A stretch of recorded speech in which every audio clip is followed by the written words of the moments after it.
Fala, meus amigos do canal, aqui com vocês, João Carlos Espíndola. E antes de qualquer coisa, eu vou te fazer um pedido. Deixa o like aqui no vídeo, clica aí no botão do joinha. Pessoal, eu gravei um vídeo mais cedo sobre a simulação de erros e acertos, né? Sobre os blocos eliminatório e classificatório. Aí rapidinho o vídeo deu 100 visualizações e só tinha 5 likes. Eu falei, vixe, o pessoal não tá gostando do vídeo, ou esqueceu do like. Então deixa o like aí caso você goste, claro, né? Caso você não goste, aí não tem o que fazer, né? Muito bem, tá vendo aquele canal ali? Aquele canal ali é o canal do professor Luiz Teles. Eu vou até sair aqui da frente para deixar aparecer o canal daquele mestre ali. Professor Luiz Teles. Professor de matemática e de raciocínio lógico. Eu conheci esse cara em 2017, quando eu comecei a estudar para o concurso do INSS. Concurso esse que depois eu desisti. Aí comecei a estudar para o concurso do Tribunal Regional Federal da Terceira Região. Após o edital, fiz aquela prova, acertei 48 questões de um total de 60, mas não fui aprovado no concurso do Tribunal Regional Federal da Terceira Região, que na época era de nível médio. A banca que fez foi a FCC. Muito bem, eu conheci o professor Luiz Teles ali, pessoal. Grande professor. E hoje eu entendo o que ele dizia e o que ele sempre diz, que você não vai para a prova para gabaritar. E que não deve ser a sua intenção gabaritar. Se acontecer de você gabaritar, beleza, maravilha, ótimo, incrível.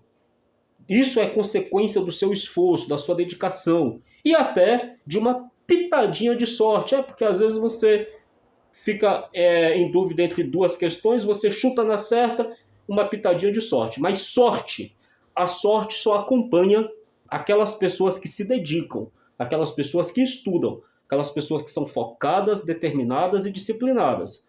A sorte só acompanha essas pessoas, tá? Não adianta você fazer uma prova de concurso público contando só com a sorte, tá? Contando só com a sorte, achando que você vai chutar todas as questões, né? E vai acertar todas as questões no chute. Não, porque isso não existe. Não existe esse tipo de sorte. Pelo menos eu não acredito, beleza? Mas sim, se você estiver preparado, se você estiver se dedicado, com certeza a sorte vai te acompanhar. Porque na hora de chutar ali, talvez você acerte. Eu tenho pouca sorte. Nessa prova do TJ São Paulo de 2024, eu chutei 6 questões de matemática e a sorte não me ajudou, porque eu só acertei uma. Veja como eu não sou um cara de sorte. Se eu for depender de sorte em concurso, eu estou lascado. Eu tenho que estudar mesmo, colocar a bunda na cadeira, me dedicar, senão eu estou frito. E o professor Luiz Teles, ele sempre fala assim, olha, você não vai para a prova para gabaritar. O professor, o examinador, ele sabe que você quer gabaritar. Diz o professor Luiz Teles, o examinador, por saber disso, vai colocar uma questão para você ficar ali martelando naquela questão, que é uma questão difícil ou quase impossível. Eu não falei que é impossível, porque sempre tem alguém que acerta. E aí você vai perder o tempo de resolver 5 questões, 6 questões de outras matérias, ou até mesmo da mesma matéria, que você conseguiria resolver se você não ficasse martelando naquela questão. Então ele diz, não vá para a prova para gabaritar. Você precisa ter estratégia, resolver as questões que você sabe, aquelas questões que você tem certeza, essas você deve resolver o mais rápido possível que você puder. Depois você vai resolver aquelas questões que você sabe mais ou menos. E por último você vai tentar, ali por eliminação, resolver aquelas que você não sabe, porque é possível. Eu já acertei questões que eu não sabia que aquela resposta era a correta. Eu não sabia. Por exemplo, estava lá a letra A uma resposta. Eu não sabia. Eu fiquei assim, cara, não sei se isso aqui está certo. Mas eu sabia que a letra B estava errada. Eu sabia que a letra C estava errada. Eu sabia que a letra D estava errada e que a letra E poderia estar certa. Então, entre a letra A e a letra E, pelo bom senso, eu analisei a questão e pensei, essa aqui está mais correta, agora eu vou analisar essa aqui, eu vou marcar essa aqui. Mas quando eu comecei a resolução, eu não sabia que aquela alternativa estava certa. Eu percebi que as outras estavam erradas e que talvez a E estivesse certa ou a A estivesse certa. Então, pelo bom senso, eu fui lá e marquei a A e já acertei questões assim em provas de concurso. Então, você tem que se preocupar em pontuar. professor Luiz Teles fala isso. Você tem que se preocupar em pontuar. Pontuar o melhor possível. Por exemplo, são 24 questões de português. Se você fizer 21, você pontuou bem pra caramba. Nessa última prova agora do TJ São Paulo, provavelmente eu acertei 21 questões de português. Provavelmente. São 14 questões de informática. Se você acertar 10, você foi bem pra caramba. Você foi bem.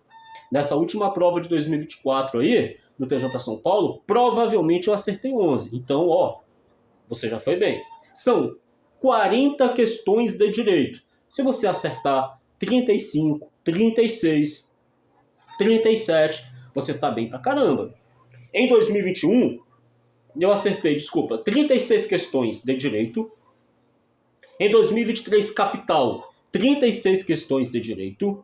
Em 2023, Grande São Paulo, Guarulhos, 37 questões de direito. Em 2024, agora, Bragança Paulista, provavelmente, porque ainda tem os recursos, 37 questões de direito. Veja que eu não gabaritei nada. Não gabaritei nada. Beleza. São 6 questões de matemática. Se você acertar 4, tá bom. Veja que eu só acertei uma. Fui mal. Mas como eu pontuei bem nas outras matérias, isso me colocou numa situação confortável. Depois dos recursos aí, talvez eu esteja ali em 5º lugar, em 6º lugar para a Bragança Paulista. Muito provavelmente. Eu sempre falo muito provavelmente, porque depois se sair a nota e eu tiver feito uma nota ruim, abaixo de 80 pontos, para as pessoas não vierem aqui me sacrificar, falar assim, nossa, o que eu posso garantir é Guarulhos. Guarulhos eu garanto, porque o concurso foi homologado. Eu estou aguardando a nomeação, eu fiz 86 pontos. Tá lá a minha nota, tá lá meu nome na lista de aprovados. Esse eu garanto. Agora, Bragança Paulista, que ainda tem recurso, tem prova de digitação, eu posso garantir alguma coisa? Impossível. Agora, eu tenho uma ideia. Se eu fui bem, tenho uma ideia. Ninguém pode garantir nada em relação a esse concurso 2024. Tá bom? Até porque a prova da capital foi anulada. Não tem nada que garanta que não pode acontecer o mesmo no interior depois de uma investigação profunda. Não tem nada. Então eu não posso garantir absolutamente nada sobre 2024. Apenas que provavelmente é possível aí que tenha dado tudo certo para mim. Então veja, o professor Luiz Teles fala, você tem que ir para a prova para pontuar, para ser estratégico, para resolver aquilo que você sabe, para tentar resolver aquilo que você sabe mais ou menos e para deixar aquelas questões que você não sabe para o final. Olha só, quando eu fiz essa prova de 2024, eu marquei 6 questões com P de pula. 2 de português, 2 de informática. As de matemática eu nem conto, tá? Que essas deixa pra lá, matemática deixa pra lá. Já falei pra vocês que eu chutei todas. Eu tô falando de questões que eu tinha condições de resolver e que eu deixei pra resolver depois. Por que matemática não entra aqui? Porque matemática eu nem analisei. É diferente, não é? É diferente de você marcar uma questão com P de pula para você analisar depois, e é diferente das 6 questões de matemática que eu nem quis analisar. Percebeu a diferença? Tudo bem. 2 questões de português, 2 questões de informática e 2 questões de raciocínio lógico. Essas questões eu deixei lá P de pula para analisar depois. As 2 de português que eu deixei para analisar depois eu errei. Errei porque eu já estava mesmo... Deixei para analisar depois, quando eu voltei já estava cansado, acabei errando. Das 2 de informática, que eu deixei para analisar depois, as 2 eu acertei. As 2 de raciocínio lógico, que eu deixei para analisar depois, uma eu acertei. E essas questões eu achei elas muito difíceis, deixei o P de pula e falei, depois eu analiso. Então, eu não sei se isso faz sentido para você. Eu estou explicando para você a lógica do professor Luiz Teles. Eu já assisti dezenas e dezenas de aulas do professor Luiz Teles. Esse gênio aqui do raciocínio lógico e da matemática. Estou deixando o canal dele aqui como referência para você. Indicando o canal dele para você. Se assim for do seu interesse. Beleza? Aqui com vocês, João Carlos Espíndola. Valeu, pessoal. Grande abraço.